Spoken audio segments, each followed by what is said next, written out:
I am getting nervous now. Go turn back now, buddy. You all right? I'm getting stung a lot. All right, gotta get them off. Go ahead and just jump. No hard, just knock them off. They're all on my face. From high in the sky, the Sonoran Desert looks like an endless expanse of rocky terrain that is speckled with cacti. And hidden amongst this unforgiving environment exists a world of animals, many of which can be difficult to spot. However, today is going to be a little different, as instead of looking for the animals, they are literally going to be placed right in front of us, or in my case, directly on my skin. That's a lot of bees. With the goal to prove that honeybees are not just out to sting you, or so I thought. The crew and I headed out to Life's Sweet Honey Farms, where I will be working alongside bee specialist Chris Britton. Chris and his team specialize in safely removing bee swarms from residential areas, honey farming, and per my special request, bee beards. That's the craziest thing you've done this morning, Coyote? Sure is, other than shaving off my fur beard. Ah yes, the beard. I'm sure you were wondering, Coyote, what in the world happened to your fur beard? Well, the answer to that question is that I shaved it off to make room for the nearly 3,000 European honeybees that will soon be swarming all over my face. Get ready for the newest trend in facial hair fashion, the bee beard. The following scene was filmed on private property and under the supervision of bee specialists. A single sting has the potential to be fatal. Never approach a beehive in the wild. Okay, well, we're gonna start the preparation here. Chris is actually going to apply Vaseline, you said, to my nose and my ears and near my eyes so that the bees don't go into these holes in my face, right? Well, you're gonna either look homeless with a beard or we're gonna look like a nice manicured beard. So this is a pseudo queen. This is basically a queen pheromone lure. So this is what's gonna push those bees to actually gather somewhere because they're actually looking for that queen pheromone. They've been separated for a while. So this is what's gonna actually hold them on your face. Okay, so we're gonna put this underneath your chin. So this is gonna be the attractant. This is the attractant. All right, guys, well, I think we have reached the final moment here. It's either back out or get covered by bees, and I don't think there's any backing out at this point. I have the pheromone attached to my chin, got GoPro here, GoPro on my shoulder, both of your cameras going.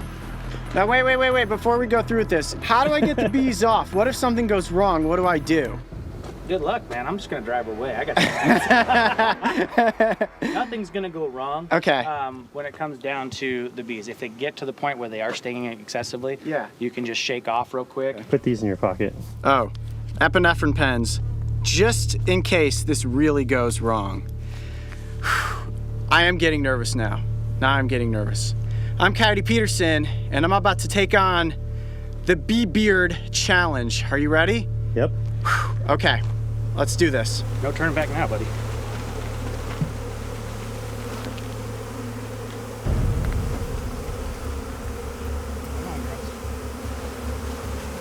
Come on, girls, up you go. How you feeling now, Coyote? That's a lot of bees. It's tough to talk. There's a bee right on your nose. I feel it. That's a lot of bees. Are you feeling nervous? Mm-hmm. Have you been stung yet? No stings yet. That's good. That means you're remaining calm. My leg is shaking. Ow! Stuck in the lip. Right in the lip. Mmm. It's stuck on you. Mmm. Mmm. You all right? Mm-hmm. Be brave. My neck has got some. I'm gonna take a couple steps back. I just got some. Maybe. Right in my hand. I didn't realize we were getting swarmed by bees this morning. There are a lot of bees on me? Yeah, we'll get more.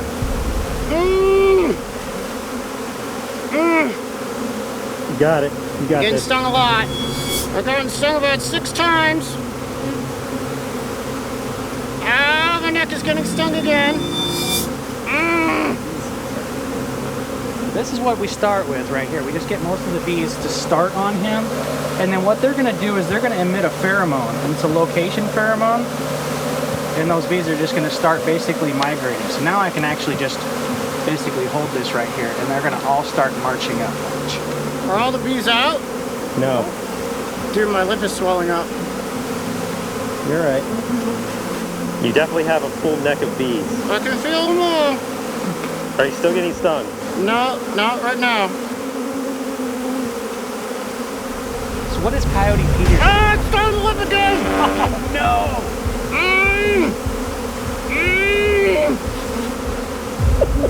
Oh, same spot. Really starting to hurt. Okay. Wow, Coyote, there you are just covered in bees, man. It's actually turning out pretty well. Look. Every time you talk. All right, I think I need to get them off. Are you okay, or you want them off? That's a lot of pain. Oh, but you've almost got it. You're so close. Go ahead. We're gonna do this. You got it. You got it. Power through. You've got this. You already got stung. You're good. My eyes, my eye. We're in sport. I'm getting stung a lot. All right, All right, gotta get them off. go ahead and just jump real hard and just knock them off. They're all on my face. My eyes. You alright? Smoke me, I'm getting so hot.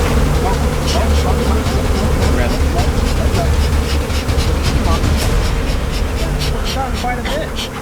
Still on my hand. Oh yeah, you just stung me big time. You got stung a lot, bud. Can I walk away? Just go ahead and walk away. Here, right. This way. Here. Oh man, my face hurts. Oh man, you should see the sting you have in your neck. Oh my gosh. Are you okay? Yeah. Is your tongue swelling up? The tongue is the indicator. We need to know. No, not yet, but my face is on fire. Oh man. Okay. Here, I think we're good now. There's only a couple bees, and they're just following the pheromone in your face. Hold on, you still have. Oh, you got stingers all in your ears. Oh my gosh. Let me see if I can get them out. There's mine. Dude, I got stung like so many times. All of a sudden, like all at once, it started stinging my face, Dude, they're my like. ears. Oh, let me get the stinger out of here. Yeah. Sorry, I just was getting a lot of stings. No, that's fine, buddy. You got them through your shirt and everything. For some odd reason, all of the sudden, they started just absolutely going to town on you. You can see, look at that right there. That actually literally, It like drew blood. yeah, it like got blood to the surface. You just got stung like 40 times in the face by honeybees. 40. I don't think that was supposed to happen, Chris. I don't know why. I wasn't getting all blasted up. I mean, Chris, what happened? I got stung like once or twice, but he was literally just getting beat up.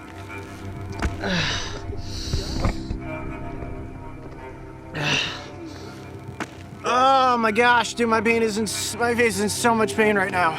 You're right. Ah. How's the tongue? Really painful. My tongue is not swollen, but my lips, I can't feel my lips. Ow! Where's Mario at? He's over there filming. Hey, tell him to come over here. Hey, Mario. Mario! It's probably covered up by bee sounds still. Come over here. Was it worth it? Oh man, I Yeah, can cool see my beard. lip in the lens. You don't want to look at yourself right now. You don't want to look in a mirror right now. Ugh. Well, I guess I better give you some sort of an outro before I can't talk, because I find that my lips are not working properly at the moment. All right, shh. All right, I'm gonna try to be calm. All right, I'm go gonna for it. be calm. I think, based on the look on my face, the bee beard is not the new fashion trend. I lasted for about a minute and a half with my face covered in around 3,000 bees. And once they started stinging my lips, it got really painful. They were swarming around my eyes. I was getting stung on my hands, on my arms, on my forehead, on my ears, but it was definitely the lips. As you can see from how swollen they are right now, they were the worst. I'd definitely say that the bee beard was an experience worth experiencing. So far, I haven't had any major adverse allergic reactions other than just this localized swelling on my hands and on my face. You can hardly tell. And yeah, this looks okay. You can hardly tell. I can tell you guys are having a real hard time not laughing while we're trying to get this outro, but we counted around 24 stings on my body at this point. My lips are swelling up, my eyes swelling up. As you see, the drool's coming out of my mouth. But I'm Coyote Peterson, and that was a bee beard. Be brave, stay wild. We'll see you on the next adventure. Oh, that's painful. When it was all said and done, we counted a total of 32 stings that spanned my face, lips, ears, neck, and arms. The neurotoxin of the European honeybee is very specialized and is notorious for causing extreme localized swelling. For me, this began immediately, and despite the disfigured, lumpy, baked potato look of my face, I actually handled the venom very positively, and within 48 hours, was completely back to normal. Now the guys have their bee suits on and they're gonna put the bees back into their hives. And so far about 30 minutes has gone by, no anaphylactic shock, so I should be just fine, other than the fact that my face looks like the face of the Elephant Man. And I can see in the reflection of your glasses, it is not pretty. It is not pretty. If you were wondering how this compared to the single sting from a bullet ant, I can honestly say it was worse. As compared to the warrior wasp, well, I guess we will just have to wait and see. Wow, yep, that's about the size we're used to seeing in Costa Rica. Look at that. Perfect, good, don't change anything. Ooh, this is gonna be wicked. Oh, wowzers.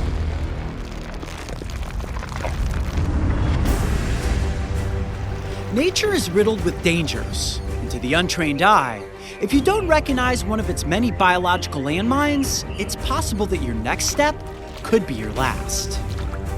Spiders, scorpions, centipedes, and even spiky plants can be considered explosively perilous if they catch you off guard. But nothing is more serious than stepping on a venomous snake. On this adventure, we're going to take a look at Central and South America's most notorious pit viper, a snake that I am all too familiar with, and a reptile you should definitely be aware of, lest you accidentally encounter it while hiking in the rainforest.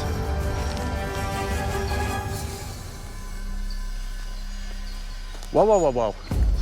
We got a fertile ants right in front of us, right under this leaf. Look at this. Right in front of me, right in front of me. Look at that camouflage. Holy cow, his head's coming right up past that leaf. Oh my gosh. That is the camouflage that you hope you recognize before you step too close. The snake literally just curled up underneath the leaf. Its nose is just poking up right in the middle of the path that we are walking down. I don't see it. Right, look at this bright leaf in front of me. You see this? Its nose is just sticking up on the top of it. You see that? Got it. Keep your light there. Completely hidden the fertile ants, arguably the most dangerous snake in Central and South America. Yes, I was hoping we'd see one of these tonight. One thing we've never done before is tube one of these vipers and take a closer look from that position. So I'm gonna slowly lift back this leaf. I have no idea how big the snake is. This is sometimes the funnest part. What's the leaf going to reveal? How big is this snake? It looks sizable. Oh, yeah. Oh yeah, that's a good sized snake. Oh, buddy, look at you. Okay, right now it is still saying to itself, I'm hidden, nobody sees me. If I don't move, maybe you guys will just pass right by and I'll continue about my night hunting for prey items, but we definitely want to get a better look. All right, Mario, the snake is actually in a absolutely perfect position for us to try to get it safely inside of a snake tube. It's the safest situation for the snake, and it will put the least amount of stress on it as possible. Don't get your camera too much closer than that. What's amazing about these snakes is that they can go from completely gargoyle statue still into explosive action. And these snakes can launch themselves 2/3 the length of their body forward, which is why they are incredibly dangerous to work with. And just like that, I drop my snake tongs and the snake is on the move. Okay. We need light. It's just kind of slithering slowly, which is good. It's not being too explosive. Like I said, they can move incredibly quick when they need to. Whoa, whoa, whoa, careful. All right, Coyote, you gonna step in? Yeah. Here, I'll tell you what. Why don't you take the snake hook? Okay. I'll take the tube. You got the right gauge. You're gonna have yeah, to okay. pick it out. Okay, go ahead, switch. This never gets any easier. This is definitely the most dangerous part. Angled down. Like, yeah, angled. Not yet. Now. Okay. There we go. Ooh, look at the fangs inside there. Okay. Be very, very gentle now. Okay. You just have to take a deep breath after successfully getting control of a snake like that, because the bite from this species is extremely toxic. Hemotoxic and mitotoxic. It will break down red blood cells. This is one of the most potent bites of any venomous snake on the western half of the world. And if you're bitten by a snake like this and you do not get the proper care, it could take your life. Now, when I turn the snake like this, you can see the scalation is very, very defined. It's very rigid, very bumpy. It's got incredible texture to it. And that texture also helps to keep these snakes camouflaged. One of the names that this snake is commonly known by is the lance head, and that's because of the triangular nature of the head. Almost looks like the tip of a lance or a spear. And like all pit vipers, they have a heat-sensing pit, which of course helps them to detect their prey. And while they will take advantage of mammals, certain times of year these snakes primarily feast on amphibians. And with all the rain that just recently moved through earlier, I'm guessing this snake is on the hunt for any sort of creature that can possibly come across. Whether it's a mammal or an amphibian, it is fair game if you are a snake like this out and on the hunt. Now, one of the reasons I was so excited to have come across a fer-de-lance tonight is that I've always wanted to show you guys what happens when you mix this pit viper's venom with blood, human blood. But to safely do that, we're gonna need to head back to DeLand, Florida, and connect with our friends at the Reptile Discovery Center, where we can actually get hands-on with one of these snakes in captivity and safely show you guys what it takes to not only milk this species, but also to mix its venom with human blood. Stay tuned, guys. I promise the second part of this episode is going to be wildly entertaining. Interacting with the fer-de-lance is like handling a loaded gun, and just a single mistake could quickly turn into a medical emergency or worse. This species is responsible for 90% of the snake bites in Central America, making them the most dangerous snake in their range. Sounds horrific, but here's the good news. If a bite victim is taken to the hospital in a timely manner and anti-venom is administered, the survival rate is extremely high. We have returned to the Reptile Discovery Center in DeLand, Florida. Millions of you enjoyed the previous episodes we filmed here, so it's an absolute honor for us to return and once again work alongside Carl and Mara. This serpentarium is not only home to dozens of the world's most dangerous snakes, it is also the first step in the production of life-saving antivenoms. Yet in order for antivenom to be created, first you need the snake's venom. And to get the venom, you need to milk the snakes. Behind us is a room filled with snakes, and in one of those boxes is the fer-de-lance, Central and South America's most notorious snake, and today we're going to milk it. Are you guys ready for this? We're ready. I think so. Are you nervous? Never. Let's bring out the snake. Beautiful. Okay, Okay. Coyote. She's coming up. All right. Now remember, Carl and Mara are professionals. They do this on a weekly basis working with these snakes, but it's gonna be really interesting to see the fer-de-lance not in its natural environment. I don't know what the snake's gonna look like, how big it's going to be, so I'm ready to be surprised. This is gonna get intense. Oh boy, here we go, okay.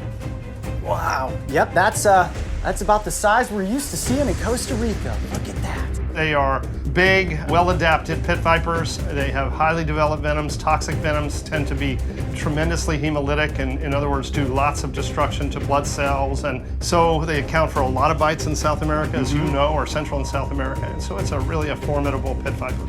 So a bite from this snake without antivenom is almost guaranteed to kill you.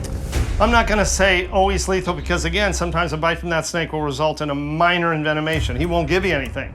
But a severe or a significant envenomation by that snake without treatment would probably result in fatality, Okay. or perhaps the loss of a limb.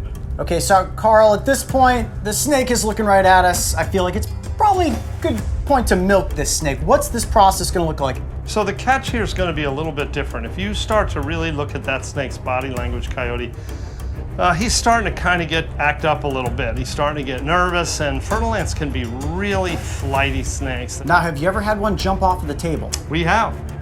Yeah, Just not quite as far as you. I keep wanting to look off at the camera, but then I keeping my eye on the snake. It Very looks much. like it's in launch mode. Okay. Absolutely. I think this is probably the moment. What do you guys need me to do? Just step off to the right a little bit. We're going to give Mara a little room to kind of work Okay. our magic. Him secured, and then I'll hand him over to you.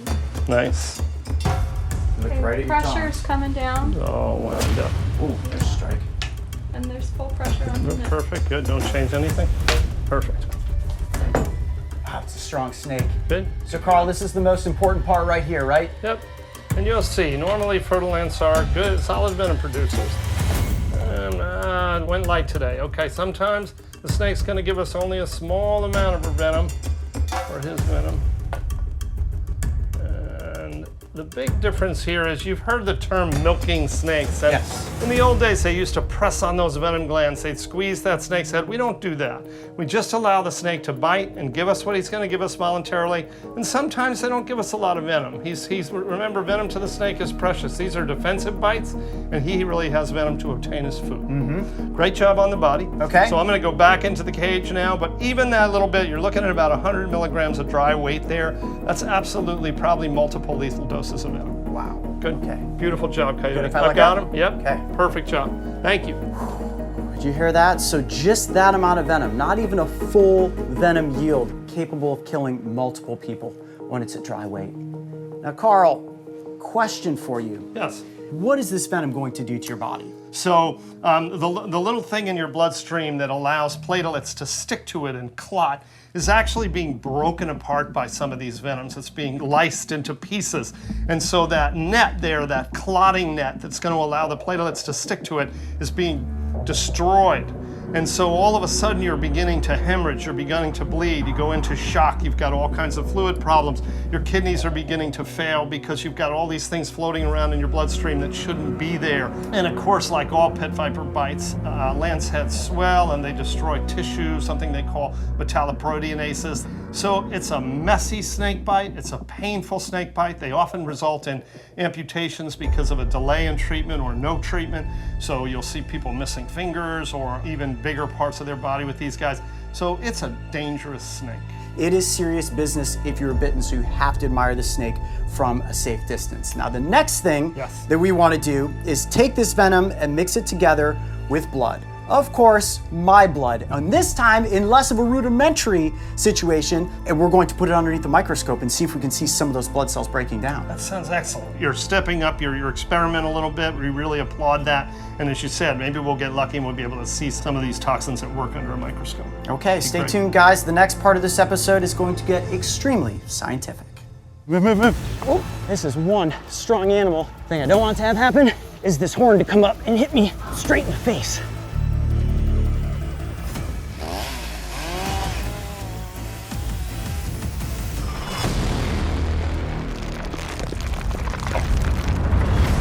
Okay, so right now the convoy is headed out to the area where the Rhino crash has been spotted.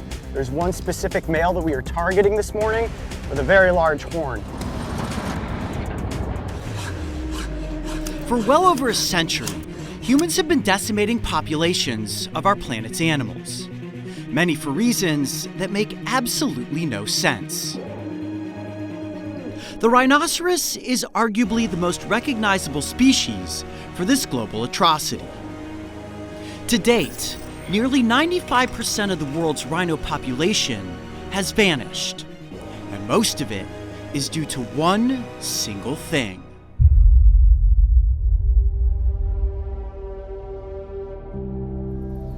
This is the fight to save a species, and our journey to the front lines of battle begins at the Rica Game Reserve. I first learned of Rica in March 2012, just after a dark shadow cast upon the reserve and left them to face an unimaginable crisis. 3 of their rhinos were tranquilized by poachers, brutally stripped of their horns, and left for dead. One animal lost its life immediately. The second passed within days, its injuries too much to endure. But the last, a female known as Tandi, miraculously survived due to the Herculean efforts of this man, Dr. William Folds. Looking after these animals is a massive collaborative effort. No single reserve can do this alone, and we do rely enormously on the support of people around the world. Getting this message out is critically important. In many large animal procedures, helicopters have proven to be a useful tool, as they allow veterinarians to cover a considerable amount of distance in a very short period of time. White rhinos often graze across open savanna, clustered together in a family unit commonly known as a crash. And based on human intentions, this social behavior has its pros and its cons. The positive is that rhinos are big, making them rather simple to locate from an aerial perspective. While the negative is that when they are crashed together, they become an easier target for poachers. Now we're moving from the thicket area into this grassland space. And this is where I would expect to find white rhinos, so we're just scanning the area to see if we can find the right one. Our mission centers around a specific male whose horns have grown to a length that makes him such a target. So in order to give his facial ornaments less black market appeal, it's been decided, and the permits granted, for us to give him a little trim. We got eyes on the target animal. With our bull on the run, and now clearly in sight, Dr. Folds aligns his shot. Okay, tell me when you're good, Alex. Yeah, I'm good. Wow, look at him move. That dart looks good. Nice and perpendicular. We're now going to set the stopwatch. This is a really important part of the process because we want to track time from when the dart goes in. It will be several minutes before the tranquilizer serum takes full effect, giving us a narrow but necessary window to land the chopper and move in as a ground unit. All right, so we got ourselves into a little bit of a tricky position here because he's got his head in a bush, which we're going to have to clear up now. A rhino procedure is best described as carefully coordinated chaos. Just listening to his breathing, which is nice and deep, so that's good. But at the same time, it's a masterclass of veterinary medicine. Here's how it goes down. The chainsaw masters take over, and in a matter of minutes, they intricately landscape the dense, thorny foliage. Right now, it's important for me to just be as out of the way as I can be. Chainsaws going, they're taking down all these branches. We gotta make space around the animal before we can get in and do the procedure. Next, Dr. Folds administered a muscle relaxant, which helps to calm heart rate and lower the rhino's intense rush of adrenaline. So it's all about keeping him relaxed and those muscles untense from all the running. Obviously, he's fired up, right? Yeah, so we need good, relaxed muscles that improves blood circulation, gets the lactic acid out of there. And while he's shaking like this, he's burning up oxygen. Shadowing the vet team, I follow precise, organized directives as we collect biometrics, inject a multivitamin, and replace the batteries on this big guy's ankle-oriented tracking collar. Listen to the power of the breathing. Exchanging breath with a white rhino. Such a beautiful animal. You don't realize truly how big they are until you're literally right next to them. Look at the size of this animal's head. Finally, it's time for the most important order of business, dehorning. Do I have 2 seconds at this point to talk about the horn a little bit? Sure. So, here's what's gonna happen. Today we are performing a dehorning procedure. There's a couple very important things that you need to know. This horn is not ivory, this is keratin. Just like the same material your fingernails and your hair are made out of. If you look close at this horn, you can see all of these fibrous. Let him go, pull him left, yeah, come, pull hard. It's gonna be a bit wobbly. What this means is we've got our anesthetic dose a little bit wrong, and not too serious because we're getting circulation back in his legs. We're just gonna walk him towards the trailer because that's where he needs to end up. Well, nothing will make your heart race like a rhino getting up mid-procedure. This is one strong animal, even when it's in this state. You can only imagine how powerful this animal is at full throttle. He should go down any minute now. The thing I don't want to have happen is this horn to come up and hit me straight in the face. Okay, just don't support him. If he falls over by himself, it's nice and soft here, he can't damage himself. Okay, great, perfect. We're just gonna give him a chance to settle down. That was crazy. Okay, we have successfully moved the rhino out into a more open area, which is perfect for this next aspect of the procedure, which is horn removal. Now, I want to be very clear about a couple of things. This is what poachers are after, this giant piece of horn. And the problem is that poachers don't come in and just saw off the piece that doesn't touch the root. They come in and they cut it out all the way down to the root. So that goes down and into the snout, causes massive bleeding. It's catastrophic damage that in almost every instance kills the rhino. So as much as I hate to take away a piece of this beautiful animal, the true thing that defines it, this is how you save a rhino. And I cannot stress enough that this does not hurt the rhino, not physically in any way whatsoever.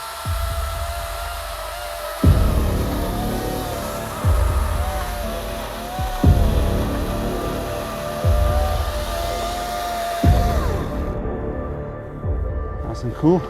Okay, let's do back horn.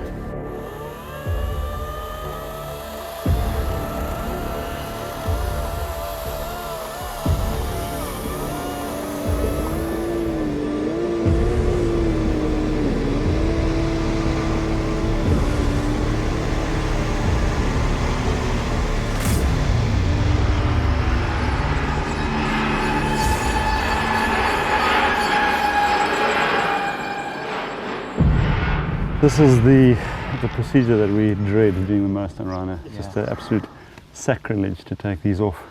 So do you think that this throws off the rhino's depth perception at all by not having the horns in front?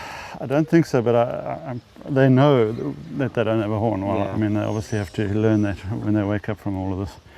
We're going to walk him now. Okay. So we're just going to rock him onto his other side. If he stands up in the process, then great. 1, 2, 3, push! Push! Just keep supporting him. That leg's going to be a little bit floppy. Here he comes, And then here he we're going to go left. He's in first gear. We're going to change to second. Keep pulling. We're going to line him up with the trailer. With the dehorning complete, our final task is to load this bull into a trailer and relocate him to another part of the reserve. That was unbelievably exhausting. Just the force that it takes to balance that animal. Dr. Fold said probably about 1.5 tons, and that's not a full-grown rhino. So what we're looking for in transit there is that he's got complete control over his body. We obviously don't want him to be fighting this crate, but he must be able to move himself around and keep himself on his feet without being thrown around by the movement of the vehicle. This new, expansive habitat is home to several first-generation cows, and it will only be a matter of time before he claims this territory, breeds, and diversifies the genetic population. What an animal, eh? Unbelievable. Hey, amazing. To think he's still got growing to do too. He's not even fully grown yet. Incredible things.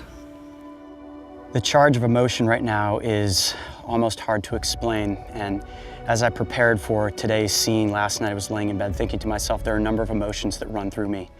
Sadness, first and foremost. I can't tell you how sorry I am that we had to take the horn from that beautiful animal. Yesterday we were filming B-roll with it in the wild. I mean, I looked right into this animal's eyes, thinking to myself, I'm pretty sure that's the one whose horn we're gonna take tomorrow. So I had to carry that with me going to sleep last night. So that's where the sorrow comes in. Sorry that we as humans have put our planet in a state where we're now being forced to take the prized element that defines a rhino away from it, a dominant male. This is everything that makes up his emotion, his spirit, his confidence. And within that animal's soul and body, he's gonna wake up and wonder, where did my horn go? It makes me angry to know that we as humans are doing something like this to our planet, doing something like this to our animals. And the reason these animals are being poached is because people in other countries, in Asian countries specifically, believe that the rhino horn has medicinal purposes. I can tell you with 100% certainty, it has been proven by doctors that that is absolutely false. Another thing is that wealthy people would love to have this on their mantle, but I can tell you this much, there is absolutely no honor in having the horn of a rhino on your mantle. And for as angry as I can be at the process that poachers go through, you have to understand that in many instances, the poachers themselves are almost forced into these situations. This horn is worth money. If they get this horn and sell that horn, that money provides for their family. It is a vicious cycle. So the sorrow and the anger build together, and I realized to myself, you can't fight this fight by being angry. You fight this fight with having hope. Dehorning white rhinos is necessary because of the way that they move in herds. The next animal we're going to look at is the black rhino, a slightly more solitary animal. And what we're going to try with this next segment is to find out whether or not technology can be the answer to the future of these animals, and not taking its horn, but providing something that may be the front lines of conservation.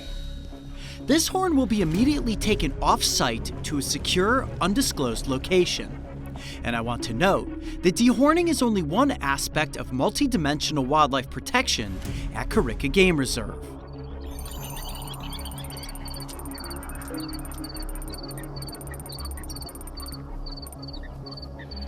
There are around 20,000 white rhinos left in the wild, which classifies these gregarious giants as near threatened.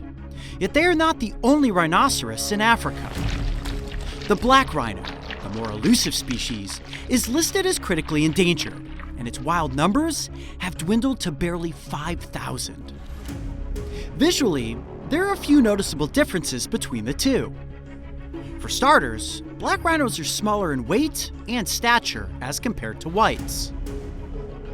Taking a closer look at their heads, you will notice that white rhinos have pointed ears and a square upper lip, whereas blacks have rounded ears and a pointed, prehensile upper lip. At ground level, these key features make identifying Africa's rhinos quite simple, but from a helicopter, it's all about experience. This is typical territory for black rhino.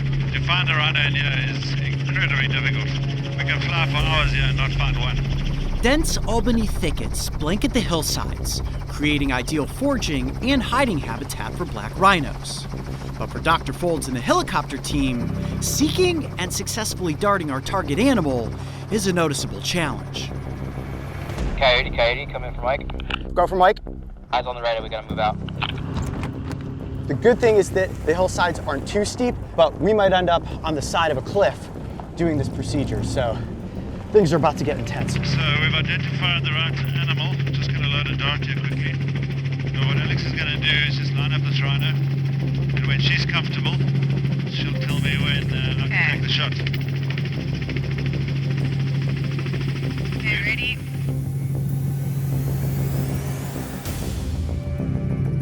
We are good. Good. All right, rhino's been darted. Nice, this is all open, flat area right here. Okay, got animal down right here. This is typical black rhino. He's got himself with the head in a bush. I'm just gonna put his blindfold on, make sure we protect his eyes. All in all, black rhino veterinary workups are very similar to our previous white rhino experience. Carefully coordinated chaos. 1, 2, 3. Okay. The biggest difference is that instead of taking this animal's defining feature, we'll be performing an interhornal implant procedure that disguises a GPS tracking system into the rhino's rear horn.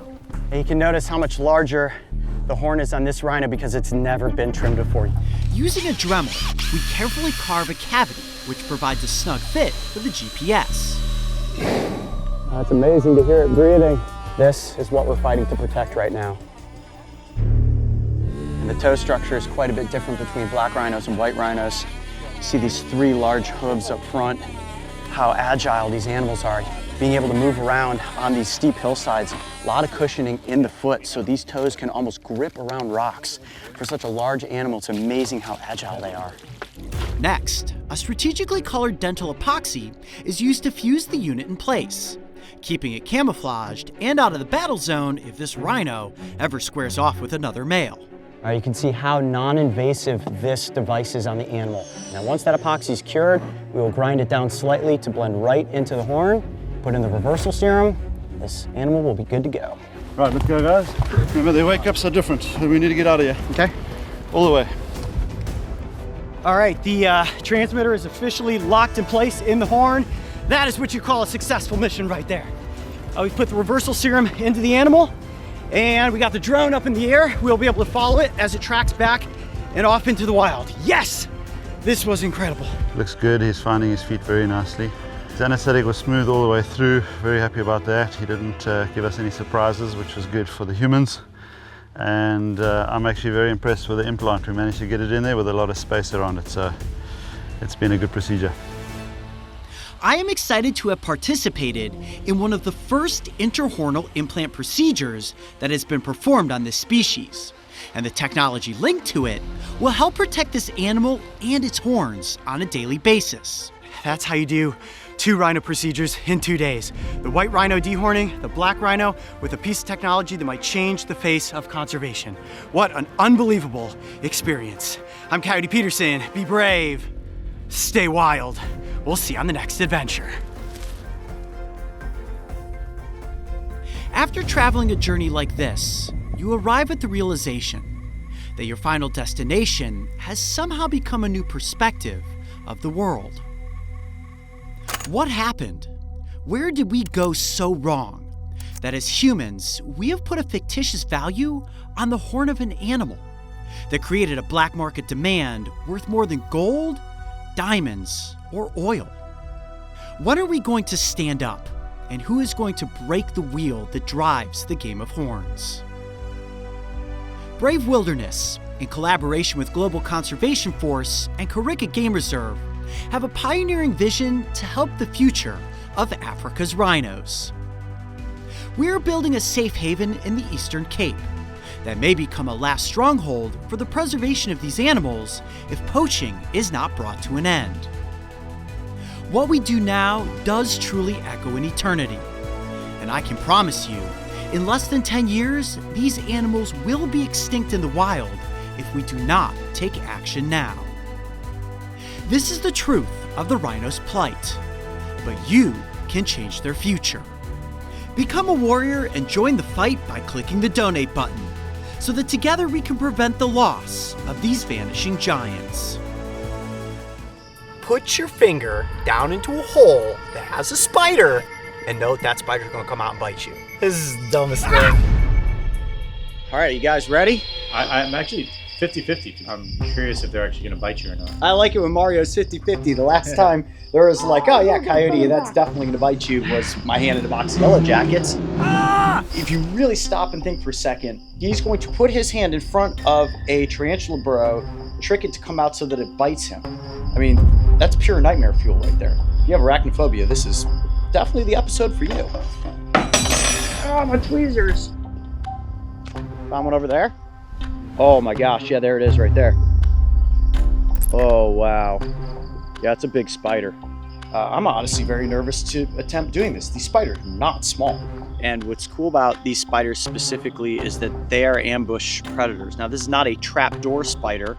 A trapdoor spider would have a cover over its hole. This is some variety of tarantula that definitely just uses its burrow to probably entice things to sniff down in there. These holes are very well camouflaged into the ground, and they're lined with webbing. So imagine if you were to be a little lizard or snake or a mouse and you come sniffing around the edge of this hole, and all of a sudden a giant spider pops out and bites you in the face and sucks you down in there. That's kind of what the scenario is. All right, you guys ready? I'm Coyote Peterson, and I'm about to tickle a blue tarantula. Here it comes. Here we go. It's whapping the stick. Look at that. Oh, try to get my finger close.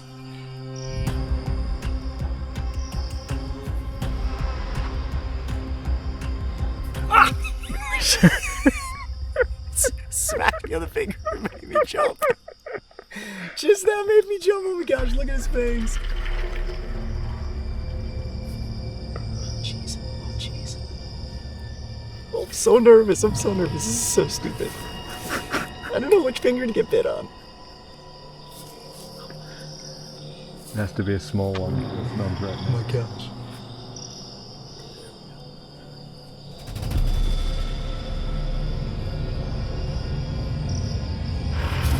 Oh, look at that. Gotta keep your finger still. Lockie, hold him down. You try keeping my fingers still. Lockie, you gotta hold him down, dude. Oh my gosh. It's very nerve-wracking. Ow! God, I put it right down the side of my fingernail. I heard that. You get that? I heard it too. Yeah. Oh. Oh, he got right in the edge of my fingernail. I heard him hit your fingernail.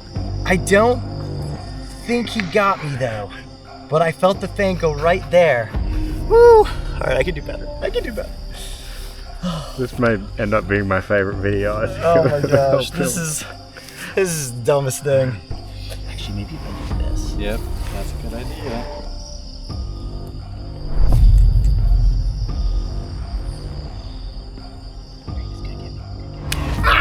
Yeah, he got me there. Oh yeah, did you get that shot? He definitely got me. I see it. Yeah. 2 double fangs. Oh, it burns. That's some pretty quick venom. Ah. Oh wow, yeah, wow, that's a little bit worse than I thought it was gonna be. Hoo-yee! Yowzers! Oh, that was a play right there. Get it to come all the way up to the edge and turn my finger sideways. Oh, my heart's racing. And what does it feel like? What does it feel like? More than a bee sting. I would put it on par with probably yellow jacket, I would say, but we'll see if it starts to build at all. You can see obviously the way that the fangs come up and those pedipalps spread apart and then the fangs go down. Got 2 solid puncture marks right into my hand there. It definitely burns. Wow, blue tarantula. All right, now I want to get one actually out of the hole and free handle it to show you guys that they're actually rather docile when they're not in feeding position. That's nerve-wracking. Think about that. Put your finger down into a hole that has a spider and know that spider's gonna come out and bite you. Only I would do something this dumb. All right, let's try to catch this bigger one.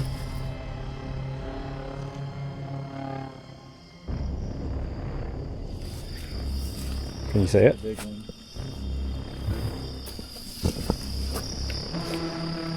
Alright, so the goal here is to get this spider all the way up and out of its hole. And then when I do that, I'm going to free handle it and show you that they aren't nearly as aggressive as one might think.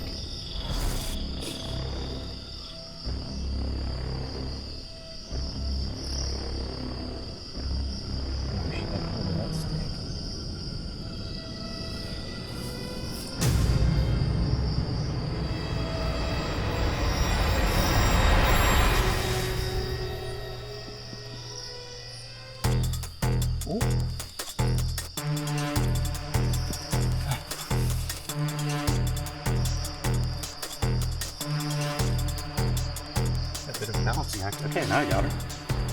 She's going great. You just want this light off now? Yeah, you guys can kill your headlamps.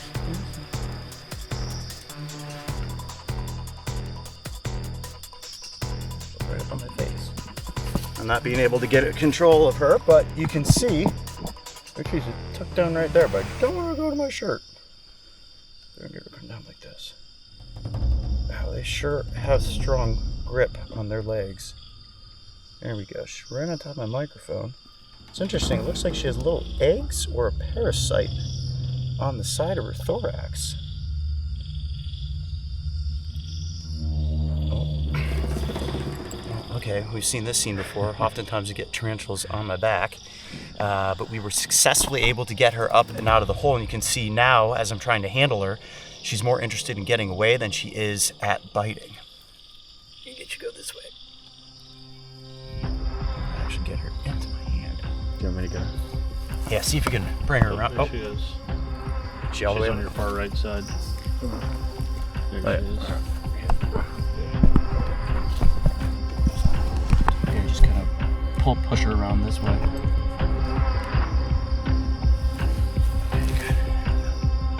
Awesome. Thanks, Lockie.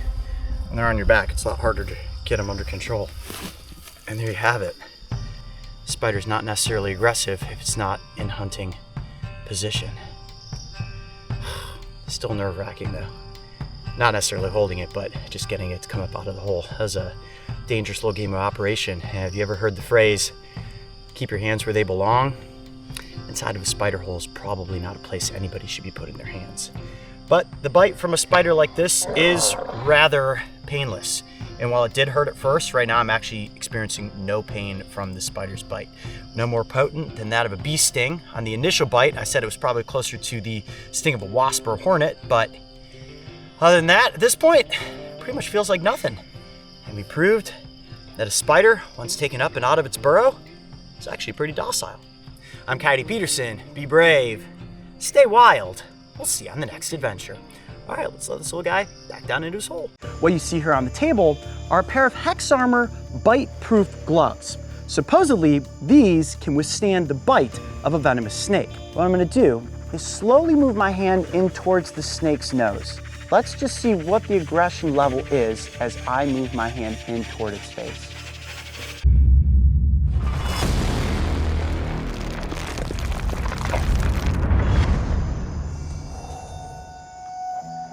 Okay, it's a beautiful night in Costa Rica, and I'm sitting next to one of the most iconic snake species in this country.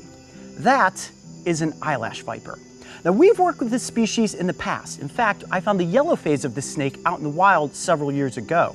But this one here is actually an ambassador for its species that was born and raised in captivity. This snake specifically is used to help educate people about the snakes that live here in Central America and why you want to safely avoid them at all cost. Now, this snake is not necessarily as toxic as something like a fer-de-lance, which makes it the perfect subject matter for tonight. What you see here on the table are a pair of Hex Armor bite-proof gloves. Supposedly, these can withstand the bite of a venomous snake. Now, obviously, I wouldn't try this with something as large as like a Western Diamondback, an Eastern Diamondback, or a fer-de-lance, but the eyelash viper has smaller fangs, and I feel a little bit safer free-handling that snake with these gloves. We'll get to that risky entertainment in just a few moments, but first what I want to do is take an educational look at this incredible reptile. Now, the eyelash viper is an arboreal species, which means they're primarily found up in trees. And as you see the snake right here, gently clutched on this branch, it almost looks as if it's a gargoyle, staying completely still. And this is usually exactly how you will see these snakes out in the wild, waiting in ambush. They are ambush predators, and all they need to do is hang from a tree branch and wait for something to come close. They primarily feast upon animals that are going to be up in the treetops. Lizards, frogs, bats, even birds fall victim to snakes like this. And you see that position the snake's in right now? That S-curled shape, head pointing down, something gets close, it strikes out, and with those hinged fangs, injects a hemotoxic venom. Now, what's unique about the eyelash vipers as compared to many other pit viper species is that when they bite, they actually lock on. When you think of something like a fer-de-lance, it's gonna strike out, inflict a bite, let go, and then track its prey once it has succumbed to the venom. But with a snake like this that lives up in the trees, it needs to bite and hold on. If this guy bites a bat and that bat falls out of the tree, the snake's gotta go all the way down to the ground to get it. So this snake wants to bite, hold on, and then it's got its chance for a meal. The name eyelash viper, where does that name come from? If you take a real close look at the face of this snake, you'll see two little modified scales growing just above the eyes. Sort of makes it look like horns, or in this case, a pair of eyelashes. Now, scientists believe that these modified scales perhaps help them navigate through the arboreal environment, maybe pushing away plant matter, or possibly to help keep them camouflaged. These snakes are incredibly good at keeping themselves hidden within the environment. Now, if you're to go out into the Costa Rican rainforest at night, the thing that's actually dangerous is that if somebody grabs onto a branch, let's say you're moving through the environment and you grip onto something, helping yourself navigate, if one of these snakes is in the tree, that's how you're accidentally bitten. These snakes are not necessarily going to ever be aggressive towards humans unless threatened. However, if you were to unfortunately be bitten, it is a hemotoxic venom, and that means medical emergency. Now, you guys clicked on this video because the thumbnail likely has this snake close to my hand. It's like, oh my gosh, is Coyote going to get bitten by a venomous snake tonight? I'm not attempting to provoke a bite from this snake. The reason that I'm going to try to handle this snake with bite-proof gloves is because it's a fragile species, right? A snake of this size is rather delicate. It's not something that you want to squeeze and hold on to. You don't want to pin its head. You don't want to have complete control of the snake. The idea is that if I can hold it gently with these gloves, it may be a tactic that we use in the future to handle small venomous snakes. Coral snakes, sidewinders, eyelash vipers, these are perfect subject matters for using these bite-proof gloves. I also have to be aware of how close this snake gets to my face. So keeping it out in front of me like this is extremely important. Remember, they've got a rather far reach, and a snake like this can lunge forward nearly 2/3 the length of its body. If I'm bitten in the face by a snake like this, it's going to be a very bad end to my day. It takes a little bit of nerves when you start thinking about handling a venomous snake. And while in the past I've interacted with many different venomous species, to actually be hands-on with one without controlling its head is something that I have not attempted before. So if you're ready, it's time to free handle the eyelash viper.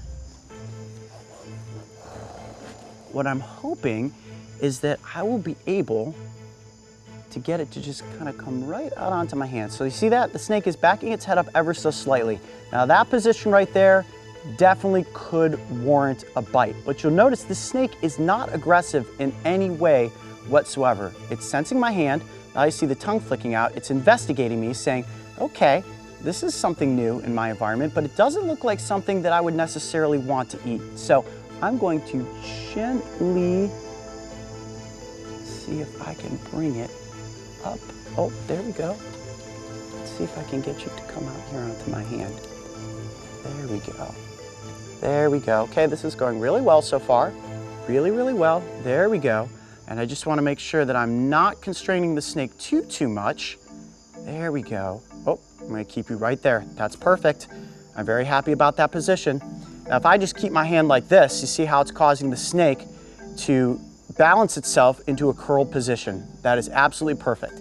Now, on camera, it's tough to tell exactly how close that snake is to my face. It probably looks closer than it really is, so I don't want any of you to think, Coyote, you've got that pit viper way too close to you. Trust me, guys, it would take a huge jump for it to be able to leap out and get me in the face at this point. It's also why I'm keeping my hand slightly here blocked, just in case something crazy happens. But if I turn it like this, you can really get a great look at that snake's profile. They are just so incredibly beautiful. And like all pit vipers, they have a heat-seeking pit, and this snake is capable of sensing all sorts of different heat registers. So if this snake spots something like a lizard, this snake is using its incredible eyesight to be able to identify animals that do not have warm blood. Notice the vertical pupil. That expands and contracts based on the amount of light in the environment, which helps them to see incredibly well at night. And for anybody that's afraid of snakes, the fear, which is called ophidiophobia, you can see that this is not something that is aggressive toward humans. You may be saying to yourselves, well, Coyote, you said that this snake was born and raised in captivity. Doesn't make a difference, guys. It's behaving the exact same way that one of these snakes would in the wild. If you're not swinging your hand in front of it, if you're not poking at it with a stick, if you're simply admiring it from a safe distance, it will be a great experience. That's probably also a great spot for me to give you guys that stereotypical warning where I say never go out into the environment and try to handle a snake. Now, the people that use these Hex Armor gloves are typically professionals. Anything could happen here. I could be bitten. While I do trust the gloves, I would never want you guys to be in a position where you could accidentally receive a bite from a snake like this.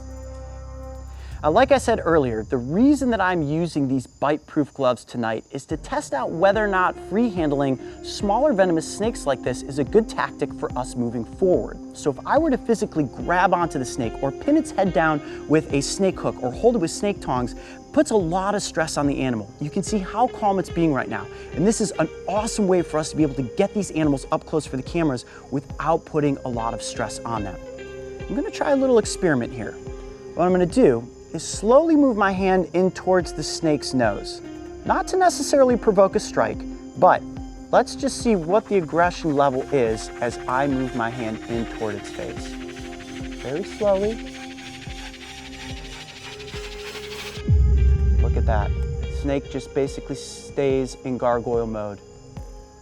Yep, I bopped you on the nose just a tiny bit there. You can see it's kind of curled its head back in a little bit of a strike pose, saying, okay, you got close. Let's not push it too much further than that.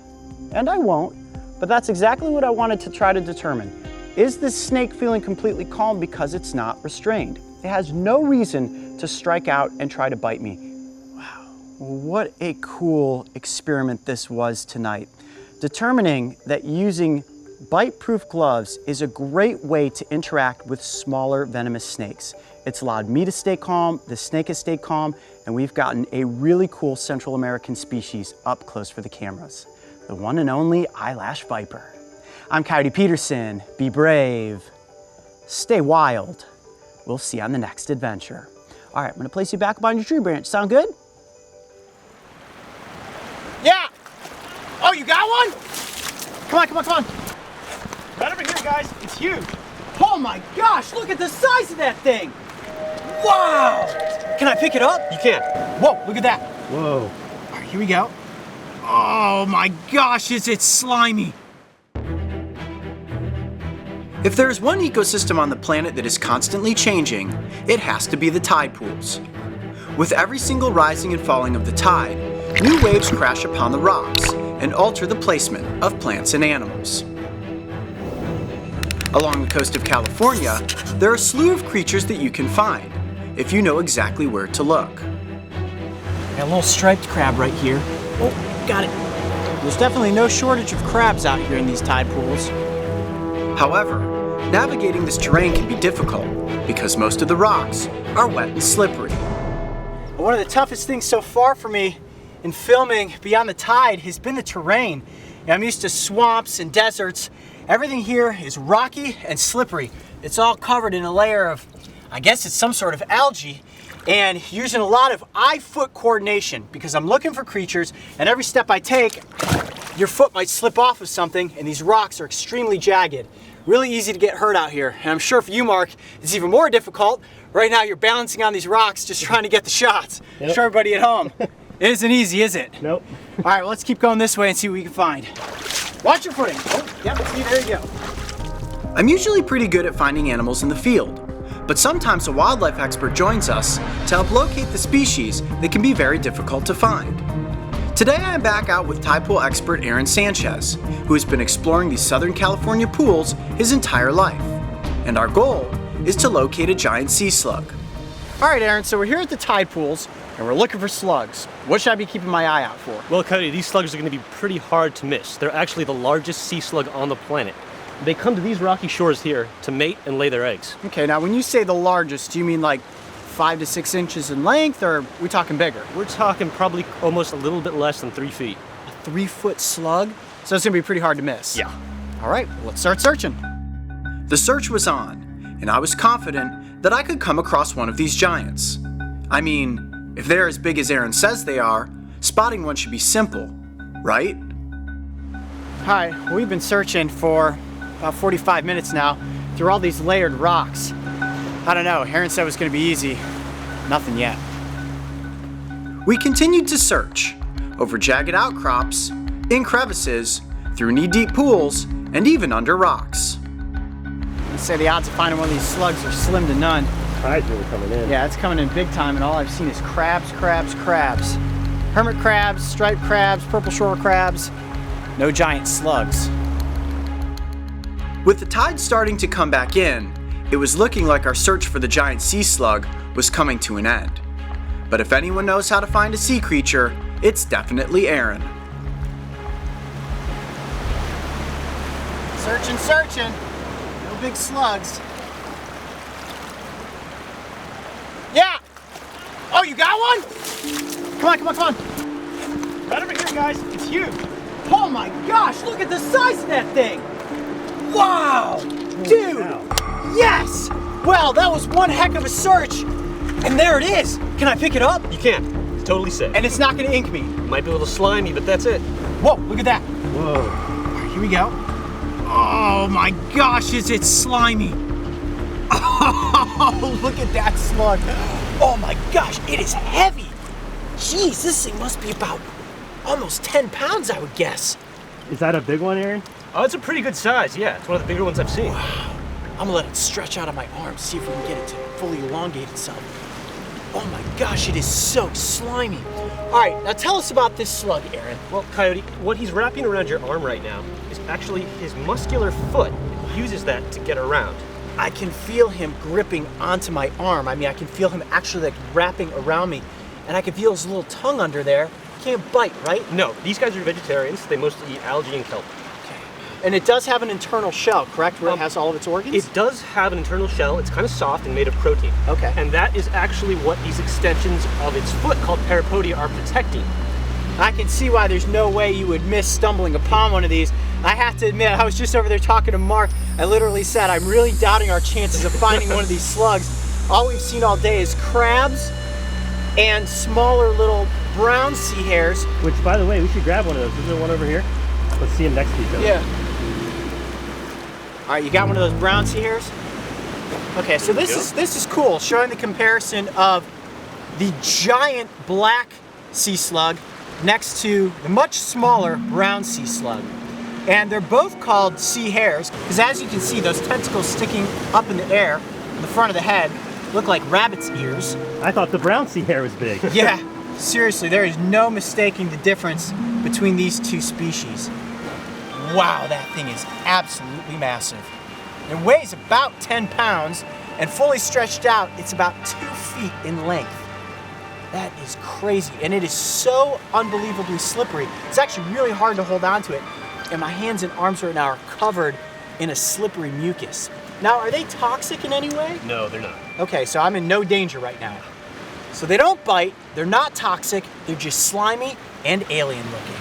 So how do these defend themselves against predators? Well, you know, these guys don't have as many predators as the California sea hare, probably due to their size. Okay. So they would generally just kind of stick to where they are, and they're going to be pretty well hidden in these rocks. I can't even imagine what would want to try to eat this. And it's just so amazing how big this slug is. When you said to me, yeah, we're gonna go out, we're gonna catch a giant slug, I honestly didn't believe you when you said they could grow to be about 2 feet in length. And until I actually had this animal in my hand, really on my arm, I didn't believe it. This is absolutely amazing. Well, Aaron, thank you so much for having us out today to explore the tide pools here in San Pedro. I think there's no question about it. This is one big black slug. I'm Coyote Peterson. Be brave. Stay wild. We'll see you on the next adventure. We gently placed these two slimy slugs back into their respective pools and watched as they slowly returned to the wild. I think it's fair to say that these creatures are as primordial as it gets. And while they may be incredibly bizarre looking, they are an important part of the tide pool ecosystem. This is what we call camouflage. Me camouflaging into the environment while I allow the leeches to crawl. Ah! Ooh, oh, that one bit me good.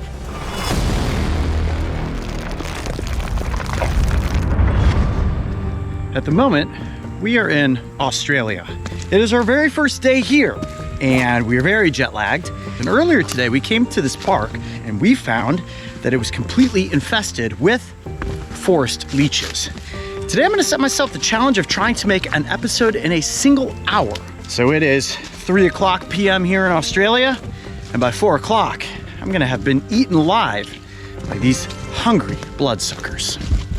In Australia, people are famous for walking around barefoot.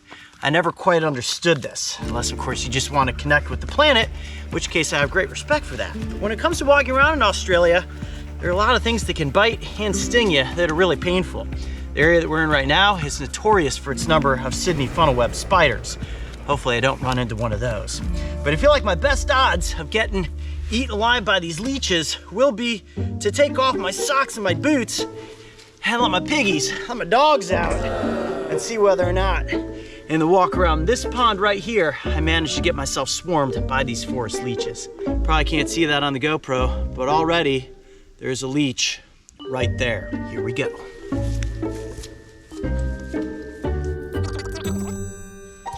I gotta come back, get the camera, cut it, and then take it with me. Okay, the quest begins. And by quest, I mean, well, they're gonna be leeches questing for the delicious taste of my feet. Now, people often make fun of my feet because, to be honest, I got pretty weak feet. They're really soft for some reason. I don't spend a lot of time barefoot. I should probably spend more time barefoot. When I did the episode in Alaska with Steve Kroschel and the Wolverines, oh man, that I put my feet through some serious issues. Now, they're all buried down in this leaf structure. You see this? All the leaves that you see covering the forest floor here are exactly where those leeches are hiding.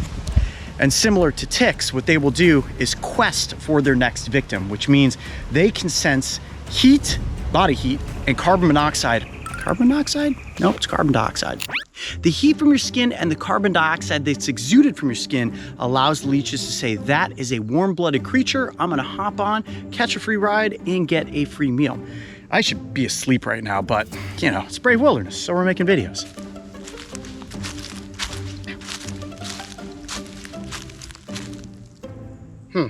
So far, oh boy, there we go.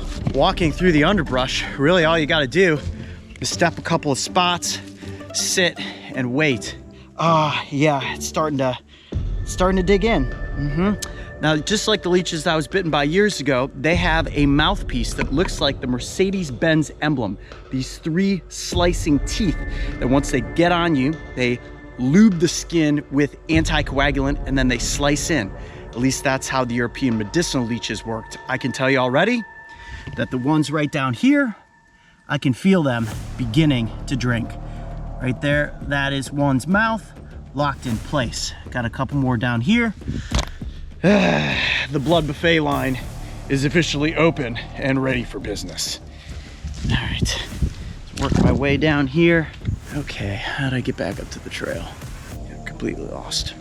One way people often get leeches on them is just by simply stopping to admire nature. You look around, you're standing in an area that is dense with plants, you're not paying attention to your feet. You look down and you're like, okay, this is totally good to go right here.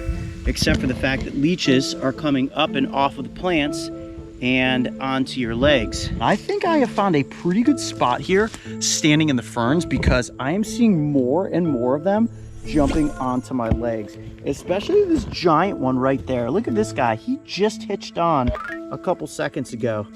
Oh, that guy's starting to get close to the shorts line. What I don't want is for them to crawl up my shorts. You may be wondering to yourself, why in the world would this man wander around barefoot in a leech-infested forest? Stay tuned to the end of this episode, and I promise I'm gonna show you how to safely remove leeches from your body in the event that you ever find yourself in this worst-case scenario. I just keep walking and walking and walking, and my feet are taking a beating, but it's worth it. Okay, I'm gonna go meet up with Mario and Trent. We're gonna get the tight B-roll shots, we're gonna get the thumbnail, and I'm gonna get these leeches off of my leg. Okay, it has been a solid hour since I walked around the outside of this pond, and while I was hoping for more leeches, there are not just a couple, there are many. I'm gonna count them real quick. 1, 2, 3, 4, 5, 6, 7, 8, 9, 10, 11, 12, 13, 14, 15, 16, 17, 18, 19, 20, 21. 21 leeches on my legs, feet, and ankles at the moment. And the one that definitely took the most advantage of my blood buffet line was this guy right here. Now, to remove a leech, you have to remember there is the back end and the front end. Both ends have suction cups. You want to remove the back end first, which is going to be the bigger end. You may think, oh, bigger end's probably the head. Nope, the bigger end is actually the butt, and the smaller end is the head itself. All you need to do is use your fingernail. Slide your fingernail up against the back end of the leech like that to get it to unadhere. And then the same exact thing you want to do by its mouth. Now, what you don't want to do is just pull the leech straight off. If you do that, or if you squeeze the leech, you can actually cause it to regurgitate some of its meal into your wound. That could cause an infection. So you take your thumbnail or a credit card or anything that's flat and smooth and run it right from the back side up against its mouth, just like that, and the leech will pop off. And that right there is one very full leech. Yeah, buddy, you've had enough to eat, I think. Oh, that is disgusting. This leech started out short and skinny, and now it's long and plump, and is filled with Coyote Peterson's blood. Now I'm gonna remove every single one of these leeches in that same fashion. As you can see there, the blood is starting to flow. That's always going to happen. Now for cleanup, all you need to use is a little bit of soap and water, maybe some Neosporin. Keep the wound uncovered, keep dabbing it. You don't want to cover it, you want to just let the wound breathe at the end of the day, and you should be fine. Very seldom are there infections that are caused from leech bites, unless of course you squeeze it and get some of that regurgitation into the wound itself. So as long as you're careful when removing leeches, you hopefully should be just fine. But I have to say, it is very creepy feeling to have something on you drinking your blood. Is there any pain that I'm experiencing? No, absolutely none whatsoever, because of that numbing agent in their saliva. You may feel a little bit of a pinch. I did feel a pinch a couple of times, especially the ones in between my toes. You know, there are many methods that you may stumble across on the internet for removing leeches.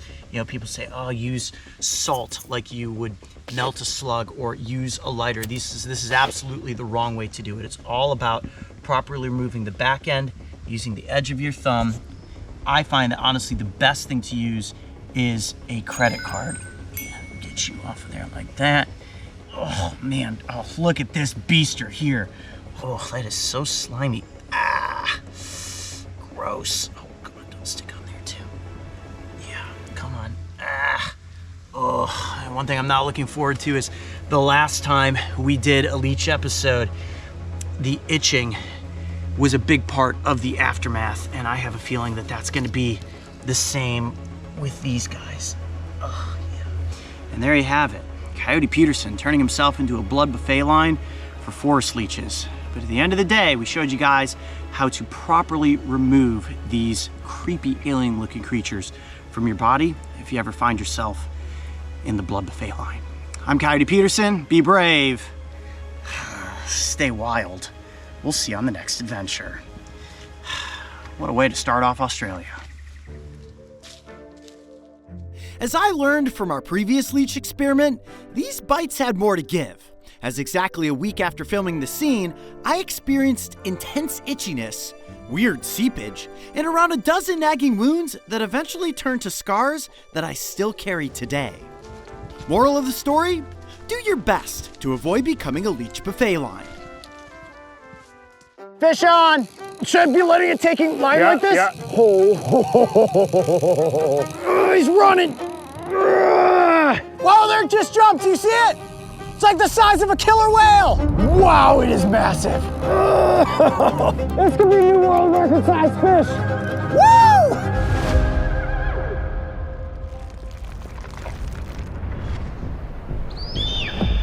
Well, it's the start of a very big adventure. We are in the middle of nowhere right now. British Columbia is a massive expanse of wilderness, and this river that's flowing here is the Fraser River. And it's surrounded in lore and mystery, primarily around the sightings of what may be a prehistoric creature. We're gonna be working with two experts today, Kevin and Mariko, conservationists and anglers. And our goal is to see if we can catch one of these supposed river monsters. Sunshine's starting to peek out. You've got clouds lining in between the crests of these mountains. You got the frost line up top with the snow caps. British Columbia is absolutely beautiful. And we're gonna catch a river monster. Ho, ho, ho, a big river monster. All right, the boat's getting ready to pick me up. It's go time. In British Columbia, we're pretty fortunate with what we have here for fishing, right? It's a mecca in the world for fishing. Once I was about 14 years old and saw one for the first time. Last year, we were fortunate enough to land a fish that's 11 foot 6.5 to the fork. And we were pretty excited, to say the least, to see something that spectacular. It changed my life. Well, hopefully we catch something between 7 and maybe 14 feet today. Kevin has the world record at this point, but as long as we get a big fish on the line, we will have an excellent episode. Okay, so we officially have a couple of lines in the water, and like most fishing, now we begin the weighting process. There's heavy weight on the end of these baits, so it essentially stays in one spot. We want to let the fish come to it 28 feet deep in this spot right here. So we're gonna catch a big one today. These two here are real close to this bait here. They're just sitting beside each other. Just see those two? Yep. Hold on, okay, here we go. We're getting a bite. Oh, we might have a bite. Now it could be a smaller fish, or it could be monstrous and he's just going super slow with trying to get the bait, right? Oh yeah, definitely pulling a little bit. Not a big fish. Oh, okay, definitely a lot more pull now. Oh yeah, there he is, there he is. Just keep him in the water. Oh yes. Wow. Just keep him in the water. Yeah. Yeah. Whoa. That is like perfect handle and hug size. Look at that prehistoric creature. A little mini river monster. Even at this size, incredible power. You gonna walk him in? Walk him in, yeah. Okay. First one. Fish is secure. Good job. Oh my goodness. Look at you. Unbelievable. That is the white sturgeon, a very miniaturized version of what we're hoping to catch throughout the course of today, but this gives us a chance to really examine the animal. Look at that beautiful coloration. It almost glistens white and blue. Now what's unique about the body structure of this fish is that it's very muscular. The skeleton is made of cartilage, but the head is made of solid bone. The snout is very shovel-nosed in design. You see those little things dangling off the front there? Those are the barbels, and it's those barbels that can sense chemicals within the environment that help these creatures search for their food. Now the mouth of the fish, I'm gonna lift it up just very gently like that so you can see the underside. They have no teeth. These are environmental vacuums, and that they use suction to bring small crustaceans and other animals into their mouths. So they use flat, raspy plates to crush down on and then swallow their prey. And they've got these distinct pectoral fins on their side, which helps balance their body when they're underwater. But it's this dorsal fin in the back and the tail that really makes it look like a shark. That caudal fin will often be seen coming to the surface, and those are one of the indicators that people think that they're seeing some sort of prehistoric monster. This fish is truly ancient in design, and its reptilian look, especially if that back just comes to the surface like that, shows you why people may misidentify this animal as a mythological creature. At this point, we want to get the fish back off and into the environment, where this is small, 2.5 feet in length. We're hoping to find something that dwarfs this fish, something that could truly be considered a river monster. All right, buddy, thanks for hanging out with us, and happy hunting. For us, it's very encouraging to see these fish, and when you get the small ones, they're my favorite, and so it's great seeing them. Yeah, the young ones mean the next generation is going to become someday these living dinosaurs in a sense. Exactly. Well, certainly the work that you're doing to instill conservation and education aligns with everything that we're doing at Brave Wilderness, and if we can catch a big fish, we'll be able to show the world just why these creatures are so cool. Yeah, for sure, and it'll be good to see, you know, what sizes we get, because it's kind of like a lottery out here, right? Yeah. You get little guys, you get big guys, we don't know. Any tips for how to bring in one of these fish, especially if it's 7 feet or more and weighing close to 300 pounds? Yeah, so one thing is never let your guard down, ever.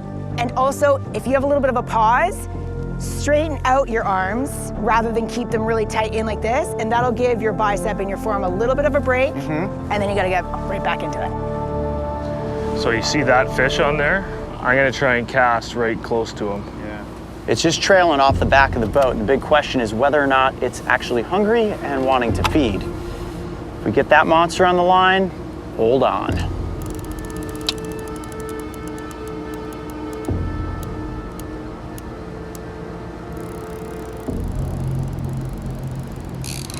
Now we got a fish. Fish on! Big one? Bigger. Bigger! Whoa! Okay, you're gonna grab this. And you're gonna stay square to him. Okay. So face him. Okay. Yeah, like that. Yeah, this could be a legit river monster right here. And hold on tight, because when he's going, he's gonna go. Yep. So I'm just feeling him hold on, Just hold on, yeah. Okay, yeah. Get ready. Hold on tight, don't reel, just hold. Just hold. Whoa, that's a strong fish right there. Holy cow, we definitely have a river monster on the end of this line. Wow, this is gonna require a lot of strength, I can tell that. Should I be letting it take line like this? Yeah, let him go, just stay square to him.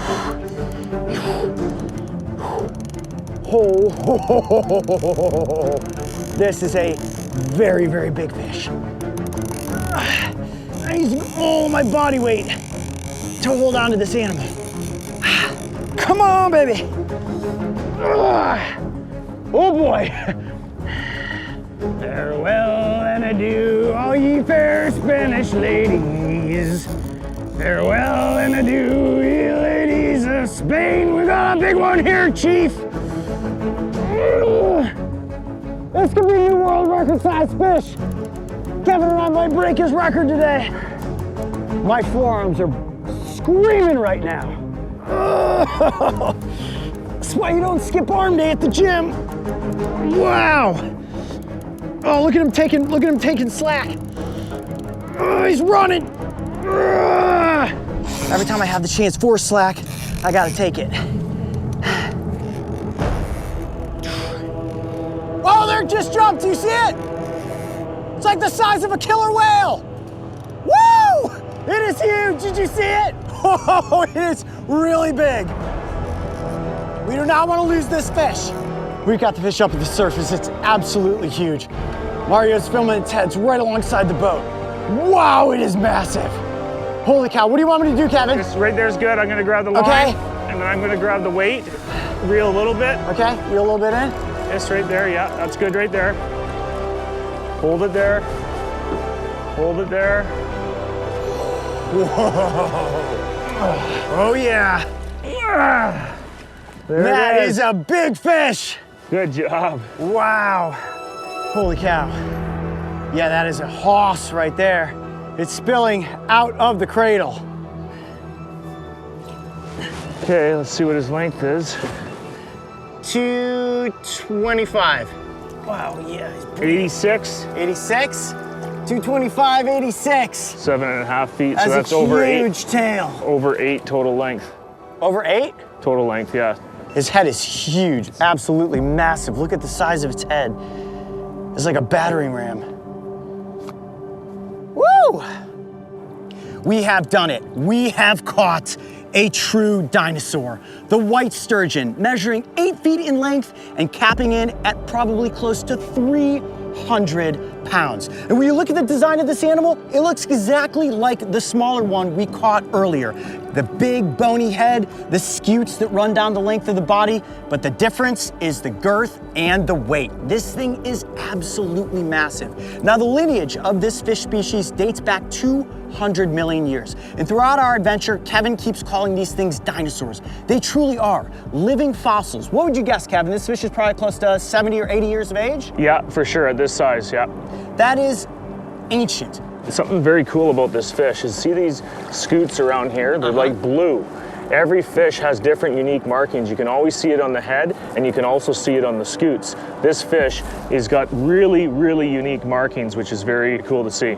Yeah, it almost looks like this diamond pattern. And the head is so smooth, and then as soon as you get to those scutes, they really are razor sharp, but they have this iridescent glow to them, and the pattern on each individual fish is completely unique, correct? Yeah, and also the scutes, right? The further they go upriver on the Fraser here, they'll wear down like sandpaper. So the closer to the ocean, they're sharper, and if they're a transient fish, you can get sharp fish in areas that you typically don't. We spent hours traveling upriver by boat, but believe it or not, civilization is all around us. The biggest threat a fish of this size faces is non-selective salmon nets. These animals get tangled up, the nets aren't checked for significant periods of time, and they end up drowning. 80 years that it takes to get to this size, and it can be lost in a single day simply because a net is not being checked. It's really heartbreaking when you think about it. But at the same time, people don't think about these animals. The sturgeon is not exactly the prettiest fish on the face of the planet. It lives in murky water, feeding at the bottom, an environmental vacuum cleaner, but they're incredibly important. And without them, the river system will completely fall out of balance. You gotta love something that's this big and this ancient. When do you ever get to be hands-on with a dinosaur? I absolutely love this fish. Sturgeon have been one of those misunderstood creatures that I've loved since I was a little kid. Oh, this was so cool. Now, angling this fish was incredibly difficult, exhausting on the body, but the reward, being able to get it up close, and most importantly, being able to share it with the audience is what's gonna help change the face of conservation for these fish. If you can't see it, if you can't appreciate it, you can't truly love it. And if you can't love something, you don't have a real reason to protect it. Kevin, thank you so much for bringing us out on this expedition. For me, this is a new personal best, 8 feet in length, 300 pounds. Thank you, sturgeon. You have now topped the alligator gar. I'm Coyote Peterson. Be brave. Stay wild. We'll see you on the next adventure. All right, big fish, off you go. Every day another giant vanishes from our planet, many of which go unseen and unrecognized. But conservation warriors like Kevin and Mariko are working tirelessly to change this.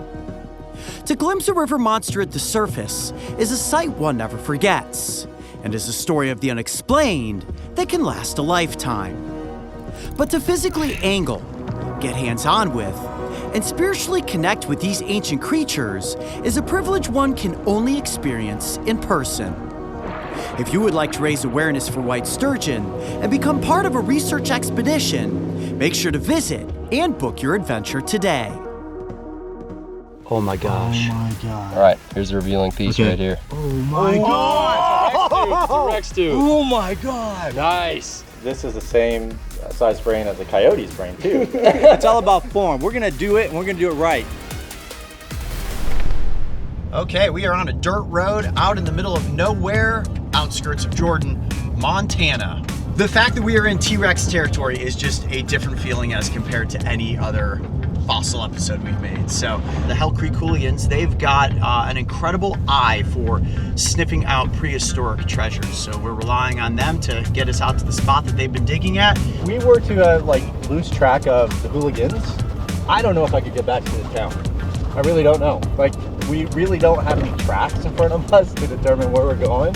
We are really in the middle of nowhere. And we're about 35 minutes away from the dig site.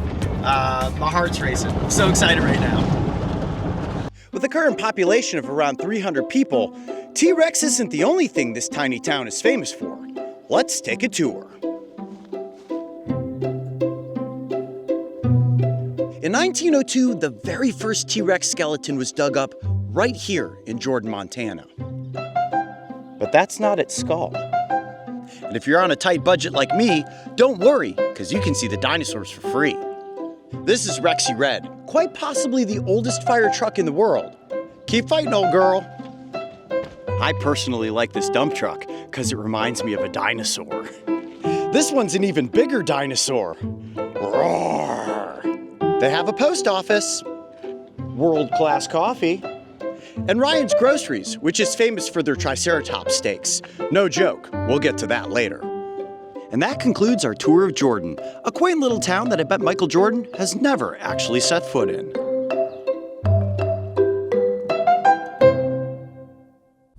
Dude, we haven't even gotten to the dig site and you're already getting into the snacks? It's just fruit snacks. I mean, and all I had was oatmeal for breakfast. I'm hungry. I don't want fossil fatigue to set in too quickly. I gotta fire up my energy. First to get into snacks means his rations will be gone soon, which means he's gonna be starving, it's gonna impair his judgment, he's not gonna be able to find fossils. It's really to my advantage. Eat up, buddy.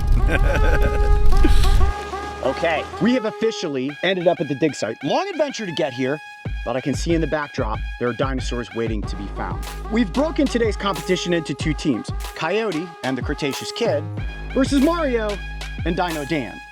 I mean, I just call them losers right out of the gate because Whoa. just a little trash talk. Now, to make today's challenge interesting, we're each going to search for fossils. And at the end, we're gonna have a Cretaceous Council that's going to judge and decide which team has got the best fossils, and winner takes all. What? That's right. Winner takes the other team's fossils. Absolutely. High stakes. See what Coyote finds so we can take it from him. May the best fossil hunter win. Let's do it. Dan's girlfriend, Rhino, is going to be our Cretaceous Council. And what's crazy is that Rhino recently found only the 4th existing ankylosaurus skull on the planet. She is like the envy of the paleontological world at the moment. And all the dogs are gathering around because they apparently want to say hi too. This is Paco. Hi Paco, how are you? Where's Luke's partner? This is Rudy. I think he's goofing off. He's goofing off. Yep. Well, as usual, Coyote hasn't showed up. He's literally playing with dogs right now. While Danny and I, we're hard at work. At least Danny's hard at work. He's digging like crazy. So Luke is giving me a mission of an area that's a cool shelf that I'm gonna dig out. So yeah, I'll just loosen it up a little bit for you. And we'll have 2 shelves. Those guys look like they just have 1 over there for 2 people. I just don't think that's a good idea, but I don't like their strategy. I don't either. Okay, time to get to digging.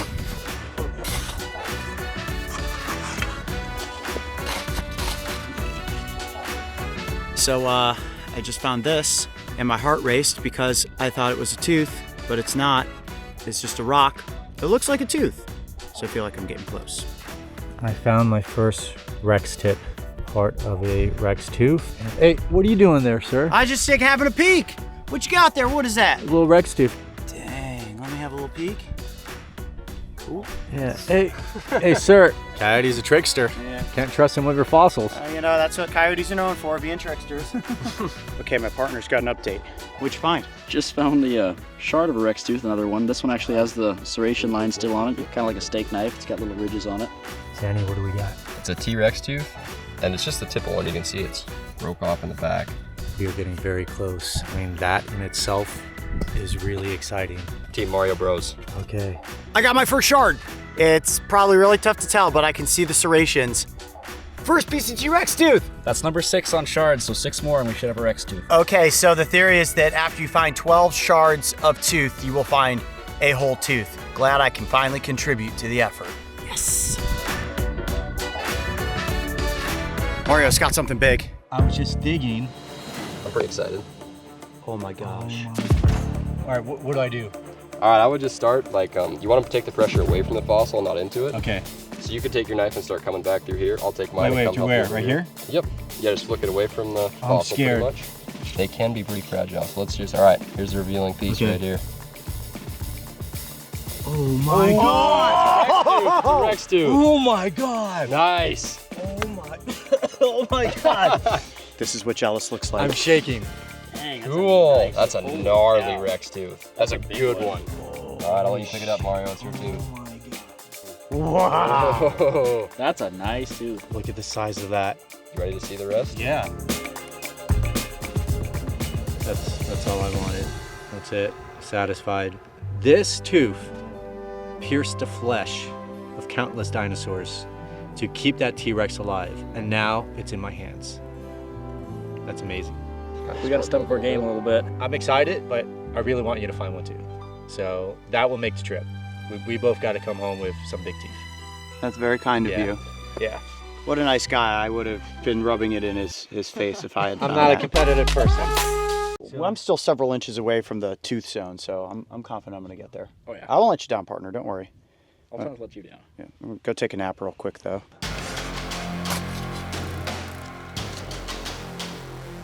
A clan out here in a landlocked state. That means that at one point, this place was underwater, right? Had to have been if clams were here. Yeah, pretty neat. Hey, how you guys doing over there? Doing really good. Hey, come on. Keep the cameras out of our dig zone. This is it's a fine line you see right that there. line right there? Yeah. You're in our territory. I'm not in it. I'm on the edge of it. I just want to make sure. Stop crowding my partner, Dino Dan. We got a hot moment here, guys. I just heard back of a Rex tooth. Who found this? Mario again. Oh my gosh. Dude, like, you do not find Rex tooth like this every day. This is Whoa. Oh no. It's a half. Oh. All right, that was exhilarating. However, it's still a fantastic find because these guys were stoked.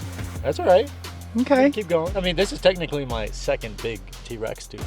Coyote, how many teeth have you found? Okay, Luke just called out. We got something camera worthy here. That's a nice claw is what they call it in business. That is definitely going to help us out. Partner. perfect. That might be our find of the day right there. This is not fossil fatigue. This is lunch. Well, Coyote was goofing off. I found this sweet nano tooth. On my lunch break, and these guys are just finding dinosaur teeth. All right, my partner got something big here. Nanotyranus tooth. Wow, that is incredible. I just found a Triceratops tooth.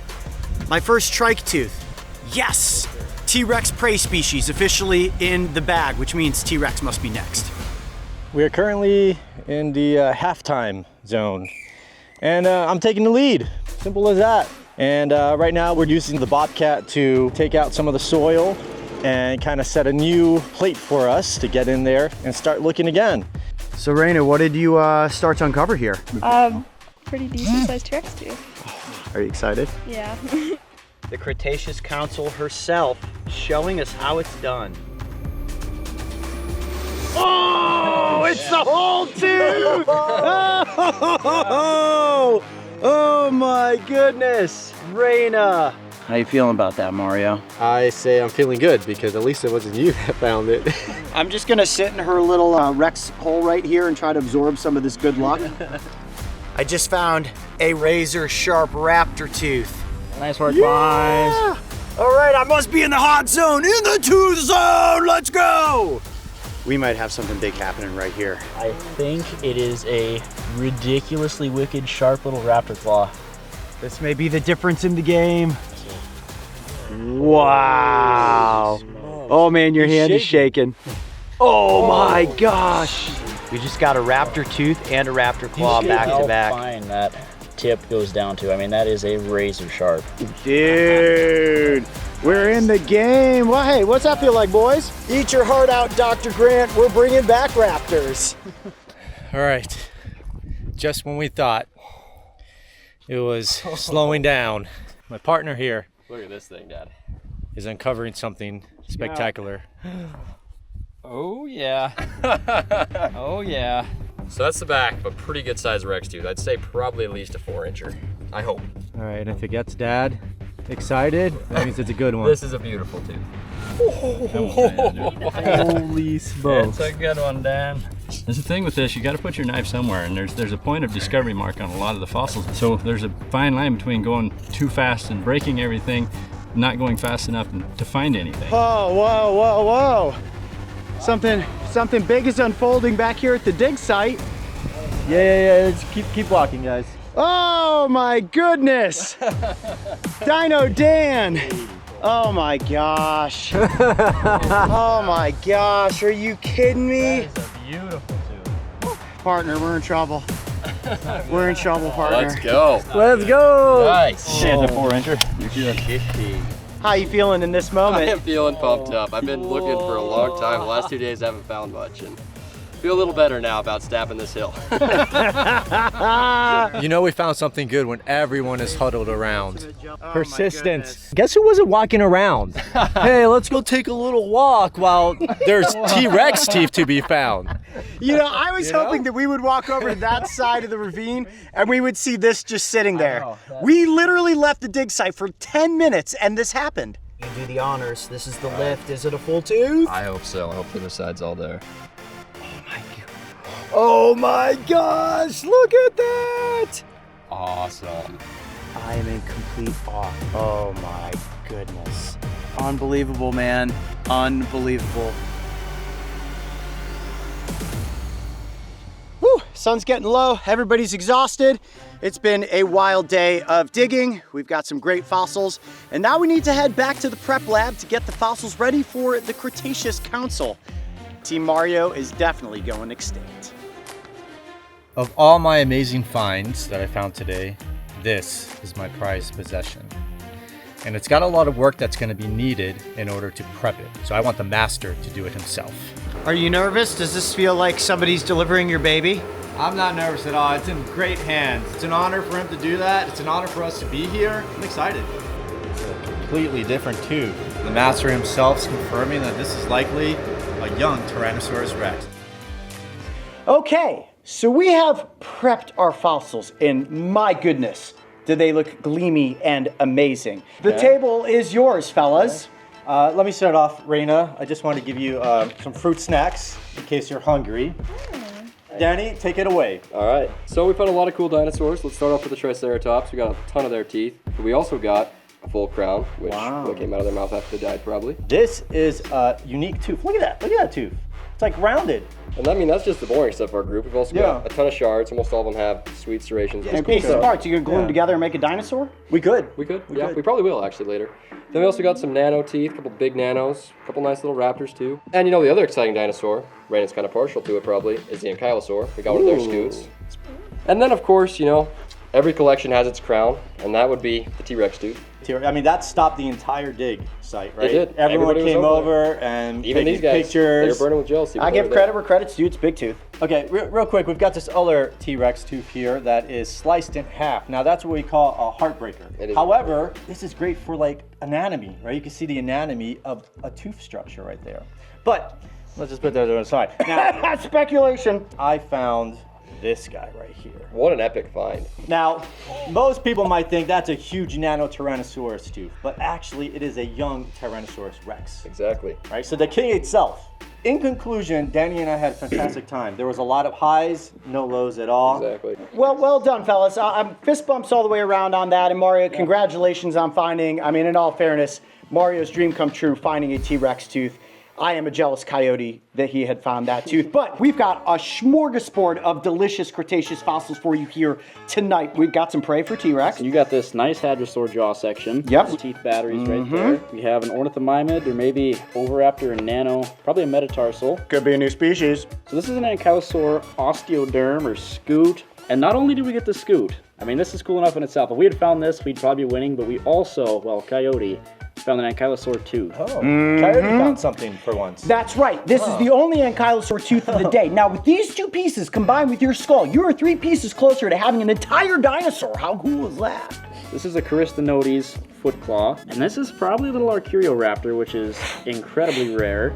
So we have 3 of these, and this team got, how many of these guys get? They didn't get any of these, Council, just saying. I mean, not only do we have over 30 theropod teeth, about 4 of them are to a T-Rex. But I think the thing that I am most proud about that we found, the missing piece to your Ankylosaurus skull, that is an Ankylosaurus brain. Sure this isn't just a rock? That is 100% unquestionably an Ankylosaurus brain. What I read is that this is the same size brain as a coyote's brain too. And on that insult, we are going to now give council a full minute to debate, deliberate, and ultimately decide who is the champion of the Cretaceous. Is it Team Mario Bros, or is it the Cretaceous Kid and old Yodi, the Bonehound? Okay, I've come to a decision. Partner, I am nervous, but I am also confident. I'm very confident. Well, out in the field, I thought these guys had got you beat with Danny's massive Rex tooth. However, Luke kind of came in clutch and found 3 claws. Where, fortunately, I think it's a tie. A tie? Well, I thought that it was like we were going to win each other's fossils. Kind of wanted that tooth. No, I think you guys are gonna keep your fossils and you're gonna have a competition of feats of strength. Council has decided that we're going to do a gentleman's feats of strength, which is push-ups and pull-ups. Lifter, are you ready? Ready. He's not even getting tired. It's all mental. He went first, so all I have to do is beat his number. Woo! After a day of digging, that's pretty impressive. 25, how you feeling about that? I'm gonna really dig deep on this. Okay, I noticed you took your shoes off. I did. Makes you look tough, makes you look hard. You feel tough with it. Destroy him! You got this. Oh, he's got the strut. Oh, he's got a lot of swing. Uh-oh. Is he getting up? Get that chin above the bar. That wasn't chin over. He's got 26. In terms of form here, I was clearing. I was in the sky. I gotta give it to Mario Console, and I'm sorry, partner, but you have a lot that I don't think cleared, but he does technically get the number. 39 years old. Look at the grays. Look at my stragglies. And this has got to be military style push-ups, okay? T-Rex, you go first. All right, let's do it. That form, is he going all the way down? He is. I don't think he's going down enough. 5 seconds. Oh, he's shaking. Woo! Let's go. Yeah, solid, dude. Solid. Us old timers here, it's all about form. We're gonna do it, and we're gonna do it right. I'm rooting for my partner, though. All right, that's fair. Good luck.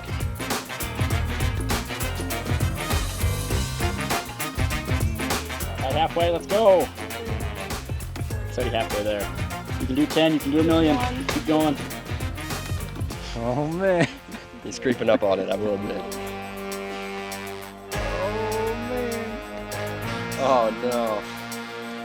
That's We're champ. Oh man. All right. I say we call it, I don't know what we call it. You tell us. I'd have to leave that up to the viewers in the comments. Hey, that's a good one. That's true. The Wild Boys versus the Hooligans. Right in the comment section below. You know what, guys? I think it's time for some Triceratops steaks. I think so. Woo, I'm hungry. That is insane. Look at the size of those things. Well, that officially brings us to the end of our Cretaceous competition. One heck of a battle, like T-Rex going up against Triceratops. Hell Creek Hooligans, thank you so much for having us out here. Thank you. It's fun working with you guys. Heck yeah. Be brave, Stay wild. We'll see you on the next prehistoric adventure. Yeah.